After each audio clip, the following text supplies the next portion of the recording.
Now I'm going to show you some buttons right here. It's actually close to where you come in, by the door actually. As you can see, we have a function here which gives you the opportunity to switch bottles electronically. But unfortunately, this system is not connected. So just leave it be and let it stay on 0. It's actually inoperative, this button here. And this here is the light outside during the night, so you can actually see the car during the evening. And this is just a light source inside the car. But another interesting thing is the steps here. We have actually deactivated it so that people, our guests that come and rent the car, have to manually put the steps in and out, and it somehow reminds them better of the steps rather than do it electronically. So this button here is inoperative as well. If you come here, you can see that above here in the shelf above the driver and passenger seat, we have some curtains here. And these curtains are put against the wind here by magnet and buttons. And we have a main curtain here to the main windscreen that you put on the windscreen on the front there. And we have this curtain here to the right for the right hand door. And as you can see, we have a heater here as well. I would urge you to use this heater to heat the camper van up when you are connected to the electrical grid at the camping spot, because this will actually save you a lot of gas if you just heat the car up with this instead of the gas bottle. So I'm just going to put it up here again, like this. And up here to the left we have some first aid kit bag. So as you can see, it's not stated first aid kit, but this green bag is first aid kit. So if you cut yourself or some injury occurs, just remember the bag is above the driver's seat. So I'm going to put this back in again here. And if you come here towards the driver's seat area, as you can see, the seats here are not just driver's seats, but they're also seats that you can twist around. So if you put the seat all the way front like this, and you take this handle here and pull it like this, then it should rotate like this, and then you can put the seat back again like this. And it's the same here. Again, put the seat all the way in the front like this and twist like this, and then put it like this. So now you have like 2 extra seating spots for yourself or your guests. And we have another seat here that you pull up like this. Another seat again for the 4th or 5th guest. And if you want some more table area, then you can pull a button out here, a latch, and then you can twist the lower part of the table outwards about 180 degrees, or you can just put it further on like this if you want. If you want someone to sit here and someone to sit here and to have some table area available, so that's possible as well. And if you're finished with the table, you just put it all the way here again until it latches. Then it should be finished. And you put the seat again by slowly pulling this up, putting it down like this. Oops. And putting the seat again like this. And then you twist like that. And it's the same here. Put it all the way in the front like this and twist. And that should be it for the seat.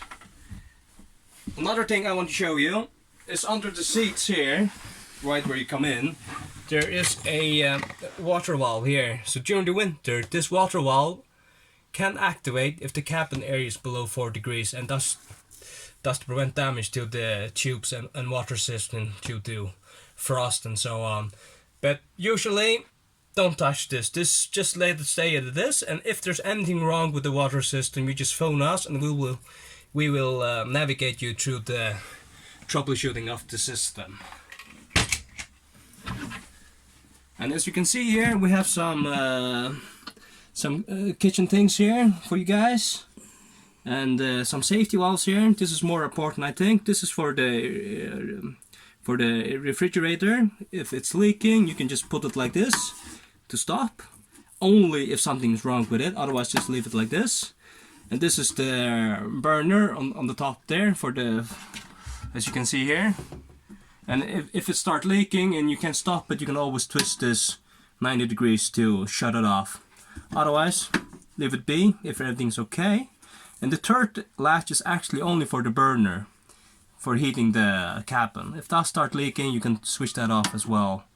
But as I said again, just leave it be and only use it if something is wrong. And to activate the burner is actually very simple. You push this button in, you twist it, then you can hear like a sound from the gas, and then you actually press the igniter in like this, and that should be it, ready for use.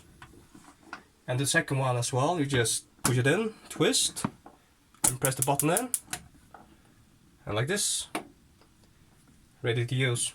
Very easy.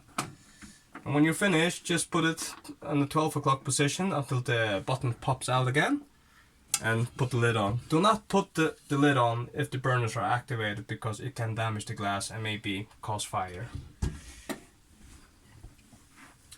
And when you're making food, as you can see, there's no extractor here for the air, so you probably have to open this latch by pressing this button in and twisting, pressing it in and twisting, and then you can open it like this. Very good. And the water system again is just totally normal like at home. Just remember to switch on the water pump and then you have water. And above here you have some kitchen aid as well, dishes and papers and yeah, different kind of things that you'll be using during your camping trip. And as you can see here, we have the refrigerator. It's big, and we have a freezing compartment as well, if you want to put something in there, ice cream or whatever. And the buttons above here, I'm just going to show you those. Actually, leave it be, but if it somehow switches off, like this, you can turn it on again by pressing this button in, and then you have to choose which source it's going to use. If it's going to use the gas, or let me press this button in there. If you're going to use the gas, battery, 230 volt AC from the camping place, or you just leave it on automatic. Then it will choose the power source on itself. Usually we always leave it on automatic. So it's flashing above A, and as you can see, it's selected after a short duration, and you can select the magnitude of it. So we have selected 4 bar, which should be okay, and that should just actually take care of itself. So don't touch the refrigerator if everything is set up initially. So when you arrive into the car, everything should be a-okay, because we have set it up for you guys. If you go down here, hopefully you guys won't be needing it, but we have a little toolbox here. You never know if some screw comes loose or whatever. We have a little toolbox here with some basic tools. So if there should be anything, then you have the possibility to do some rectification inside the car.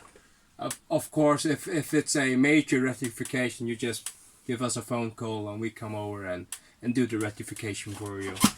And another thing we have in here is that if you feel that the car is getting a bit dirty, we have a little broom here. So, and it's positioned below the refrigerator. So I'm just going to put this in again. And then we're just going to go inside the toilet for a quick tour. As you can see, this is the toilet right here. If you come here, as you can see, there's a valve there, like this. As you can see, each time I activate it, it actually activates a latch there.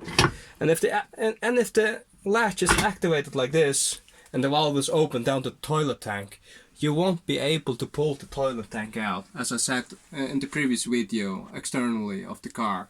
So if you want to pull the toilet tank out and, you know, empty it, remember to close this, like this. Keep it closed, then you can pull it out. And we have a flush button here. As you can see, it feels fills the toilet up with water, and then you slowly activate the valve to put the water or fluid into the toilet tank, and then you close again like this. Very easy. And you can see this can twist around as well. And if you come up here, every time when you're finished emptying the toilet tank, remember to put some chemical back into it. Put only one chemical bag in each time you're finished using the toilet, emptying the toilet tank, as you can see right here.